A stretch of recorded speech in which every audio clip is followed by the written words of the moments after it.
네, 시청자 여러분 안녕하십니까? BOA 모닝뉴스 시작합니다. 북한이 중거리 탄도미사일인 화성 12형을 4년 만에 다시 시험 발사하면서 미국령인 괌 타격이 가능하다는 점을 재확인했다고 미국의 군사 전문가들이 지적했습니다. 또 북한의 중거리 탄도미사일 시험은 다른 나라에 무기를 확산하려는 의도라고 진단했습니다. 첫 소식 김영교 기자가 보도합니다. 미국의 민간 연구단체인 카네기 국제평화재단의 제임스 액턴 핵정책 프로그램 국장은 북한이 지난달 30일 발사한 중거리 탄도미사일이 화성 12형이라는 점에 주목했습니다. 액턴 국장은 김정은 북한 국무위원장이 화성 12형을 이용해 괌을 타격할 수 있다고 협박해왔다는 점에서 중대한 의미가 있다고 지적했습니다.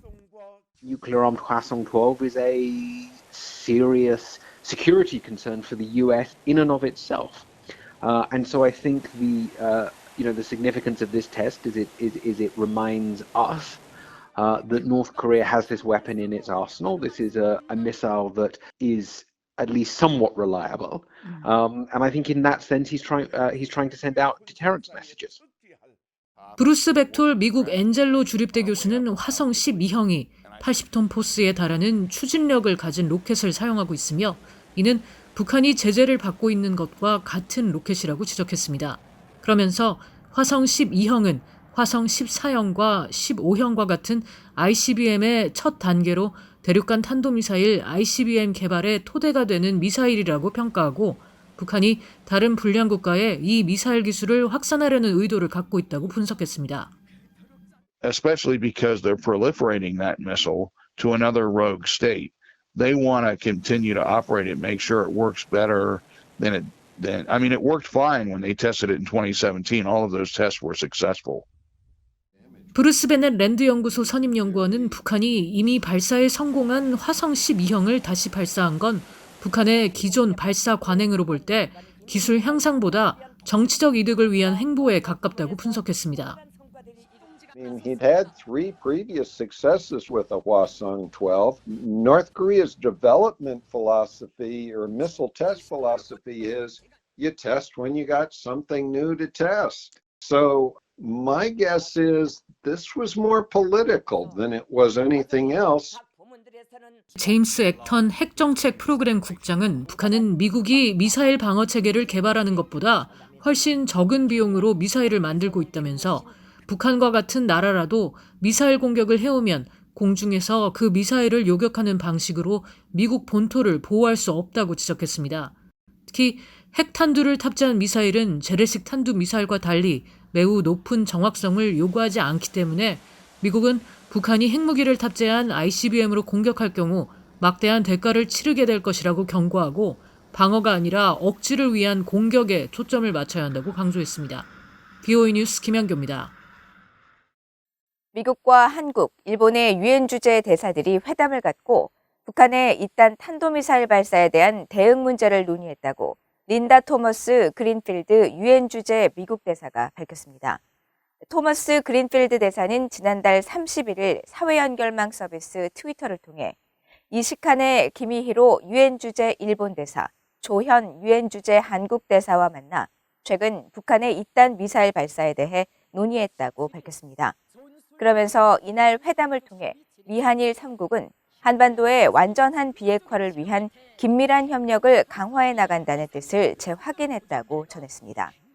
유엔 주재 일본 대표부도 이날 사회연결망 서비스 트위터를 통해 3자 회동 소식을 전하면서 최근 북한의 화성 12형 중거리 탄도미사일 발사가 유엔 안보리 결의에 대한 중대한 위반이라는 점을 규탄하고 이에 대한 대응을 논의했으며 북한 비핵화를 위한 미한일 3국의 긴밀한 협력을 거듭 확인했다고 밝혔습니다. 북한의 탄도미사일 발사가 잇따르면서 미국 정부는 추가 대응 조치를 예고했습니다. 전직 미국 관리들은 미한 연합훈련 재개와 사드 추가 배치 등으로 억지 방어 역량을 강화해야 하며 북한은 물론 중국 또 러시아를 겨냥한 독자 제재를 계속 부과해야 한다고 지적했습니다. 박형주 기자의 보도입니다. 북한의 탄도미사일 시험 발사가 계속 이어지면서 미국의 전직 관리들은 동맹국과 미사일 방어 역량 강화를 위한 협력이 필요하다고 지적했습니다. 한미연합사 작전참모를 지낸 데이비드 맥스웰 민주주의 수호재단 선임연구원은 31일 BOA와 전화통화에서 미한 연합준비태세를 보장하기 위해서는 적절한 수준의 연합훈련을 재개하는 것이 급선무라고 강조했습니다.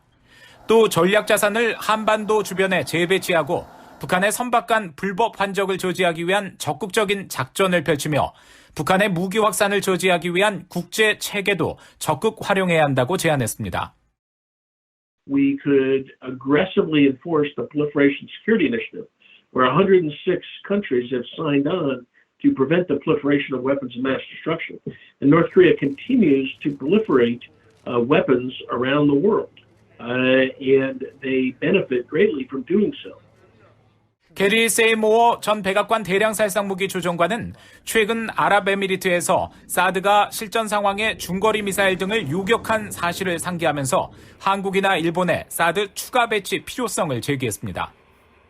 THAAD recently showed that it is capable of destroying ballistic missiles in the UAE. So one option would be to enhance ballistic missile defense cooperation. You know, obviously that would require both Seoul and Tokyo to agree. 트럼프 행정부에서 백악관 국가안보회의 북한 담당 국장을 지낸 앤서니 루지에로 민주주의 수호재단 선임연구원은 추가 독자 제재의 필요성을 강조했습니다. 그동안 대북 제재가 지속적으로 정비되지 않으면서 갈수록 효력을 잃고 있다면서 불법 활동에 관여한 북한의 기관과 개인은 물론 해외의 북한 대표부 또 중국과 러시아에 집중한 제재가 좋은 출발점이 될 것이라는 겁니다. Frankly speaking, the U.S. sanctions are always going to be more impactful than because many of the banks and companies follow U.S. sanctions. So it's better if the U.S. has evidence of actions that they want to curtail. 반면에 제재만으로는 북한의 추가 도발을 억제할 수 없다는 지적도 나왔습니다.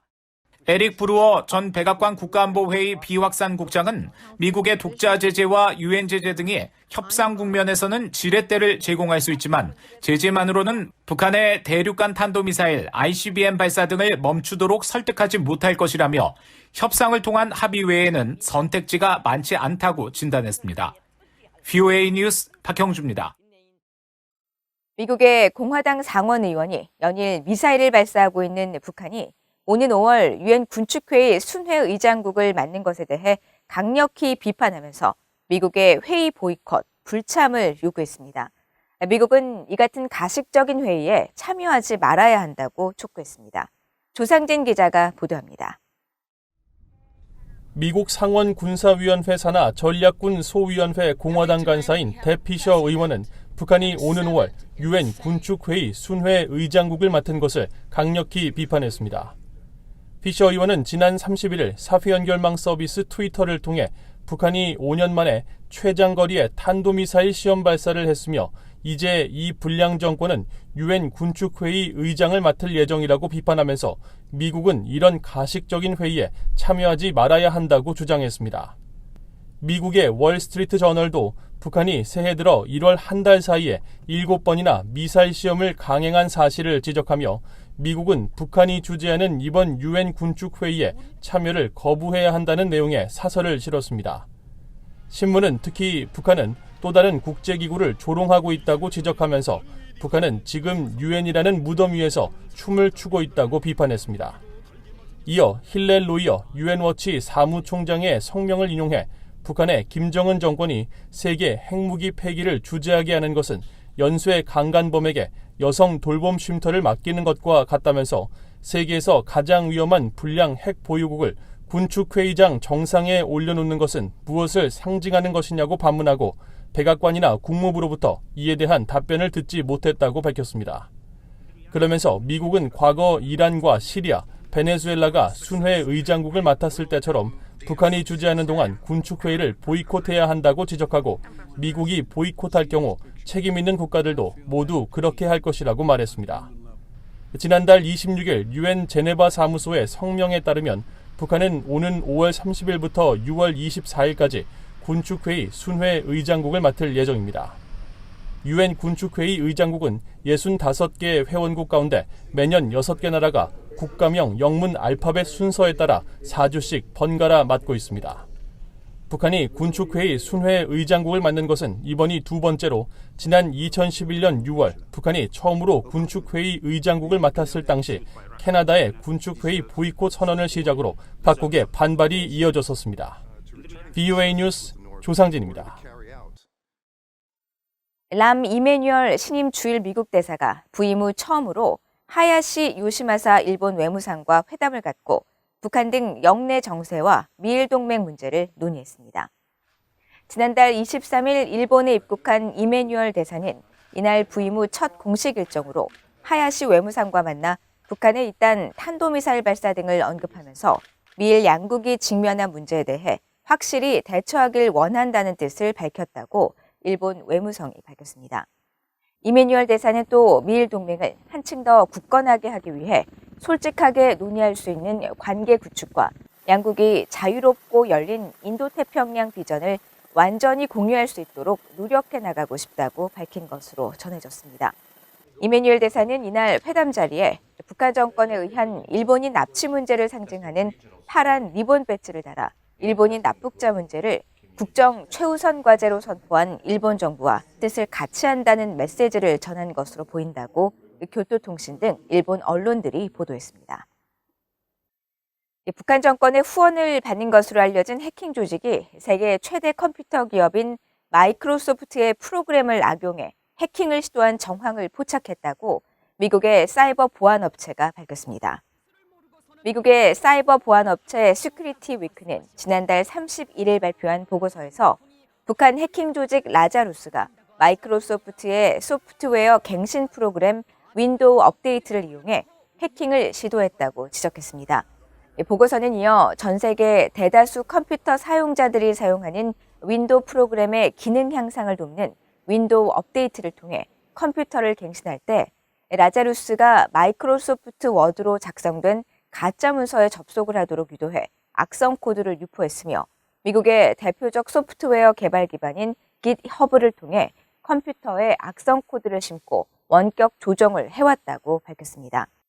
윈도우 업데이트는 컴퓨터 보안 향상 등을 위해 주기적으로 실행되는 프로그램으로 주요 산업 기반에도 광범위하게 적용되는 만큼 각별한 주의가 필요하다고 보고서는 강조했습니다. 이상으로 VOA 모닝 뉴스를 모두 마칩니다. 시청해주신 여러분 고맙습니다.